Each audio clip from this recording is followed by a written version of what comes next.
Amen. And as always, I offer that prayer to the memory of my dad.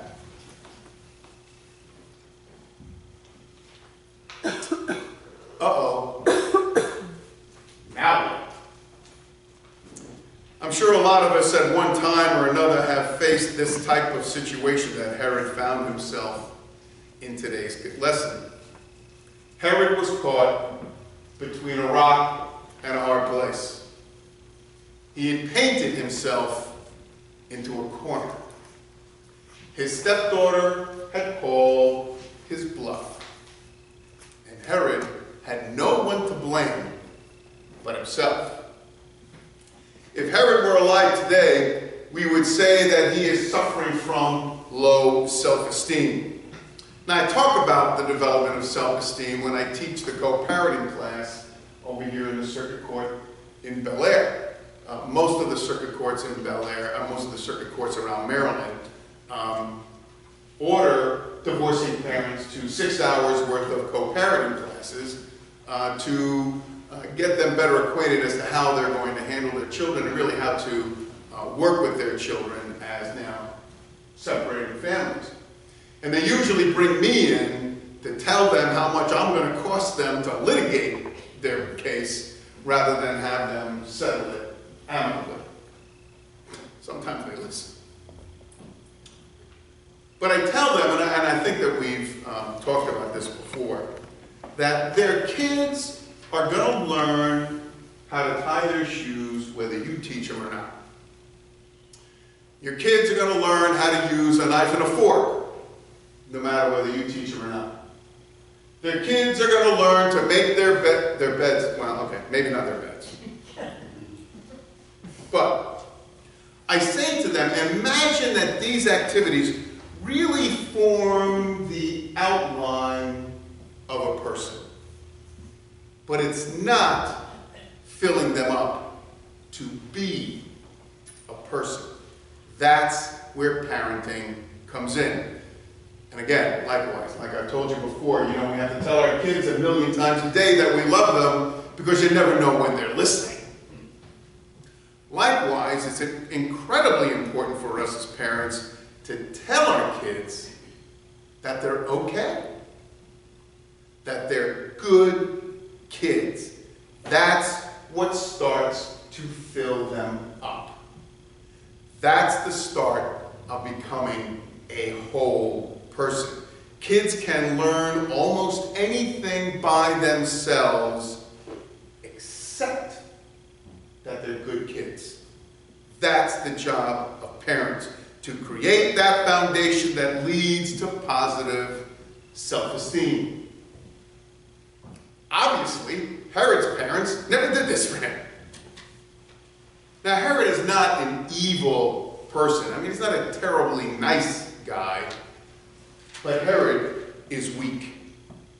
He spends his authority on building himself up to his people, and in that way, to have himself feel good about himself. So, he wields his power in things like throwing lavish parties to celebrate his birthday.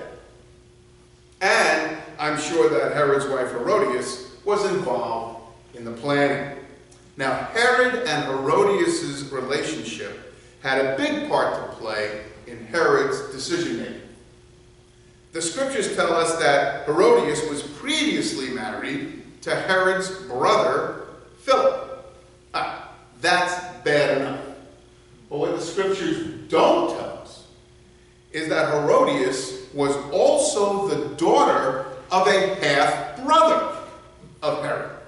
So, Herod not only married his brother's wife, which because of their previous divorces was said to be adultery back in the Jewish times, but he also married his half-niece, which John was not happy about, and of course said that this was an incestuous relationship. So John was not afraid of telling this to him, to Herod, and he was not afraid to tell the other people outside the palace, the castle, what was going on inside. Now, of course, this did not get by Herodias. She knew what John was saying. So, Herodias goads Herod into getting rid of John. So what does Herod do? He imprisons John, hoping that that will satisfy Herodias. That didn't work. So Herodias sets up Herod. They have a big birthday celebration so that Herod can impress everyone. He wields the power of his office to make sure that people will talk about this party for a long time. Herodias has her daughter dance for Herod and his guests.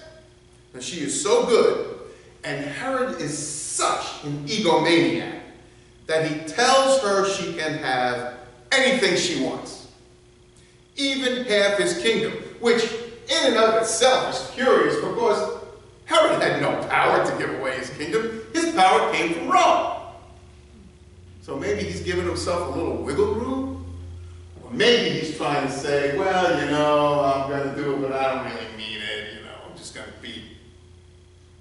Well, anyway, instead of asking for whatever teenage girls back in that time asked for, she consults with her mother, who is still angry with John. So when his stepdaughter makes her request, Herod cared more about his reputation than he did about displeasing God. And he sought to keep his relationship with Herodias, which obviously can't be much of a relationship, instead of securing his relationship with God. And he liked John. He liked to listen to what he said. He was disturbed by what he said, but he found some peace in it. Sometime after the event, when Herod hears about Jesus, Herod's guilt is so bad it makes him believe that John the Baptist had come back from the dead. How would we, as God's children, react if faced with the dilemma of feeding our own egos, or building up our self-esteem, or being identified as a child of God? Now, there's a story that is told about one of the children that's involved in the tragedy in Columbine now, many years ago, back in 1989. And she was asked by one of the gunmen whether or not she believed in God. She answered yes, right before she was fatally wounded. Could we all be as demonstrative in our beliefs? And it doesn't take a life-threatening event to evoke such a decision. We are often faced with making decisions that demonstrate that we are either self-full or selfless. Now we can look at David's actions in today's Old Testament reading as an example. Now here, David also throws a big party. Probably a little excessive. But we can contrast that party to the party thrown by Herod in this way. First, David throws a party to praise God and invites everyone to attend. Herod throws a party to celebrate himself and only invites those people whom he wants to impress. Second, David makes himself vulnerable to criticism by dancing about until he drops. We heard that Michael looked out the window and thought it was disgusting to see him do what he did. Herod would never do such a thing because of his fear of what others may think about him. David only cared about what God thought about it. Third, instead of the partygoers leaving with a grisly image such as the one Herod's guests left with, all of David's guests leave with food for nourishment and for sustenance. Herod is self-full, full of himself. David is selfless and full of God.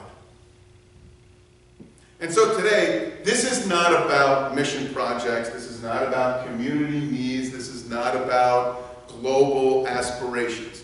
This is about you and me. as individuals, as individual children of God.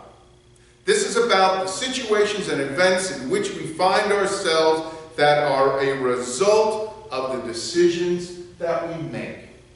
And this is about how we react to those situations and events. This is about how we make those decisions. Are we self-full or are we selfless? Do we make decisions to the glory and honor of God or to ourselves? Do we go to God to ask for guidance or do we follow our own wants and needs? And so I tell you, be filled with the Spirit of God. Let God lead you in making those choices that benefit not only yourself, but all his children. Because in order to praise God, that's the answer to all these questions. Amen. Our closing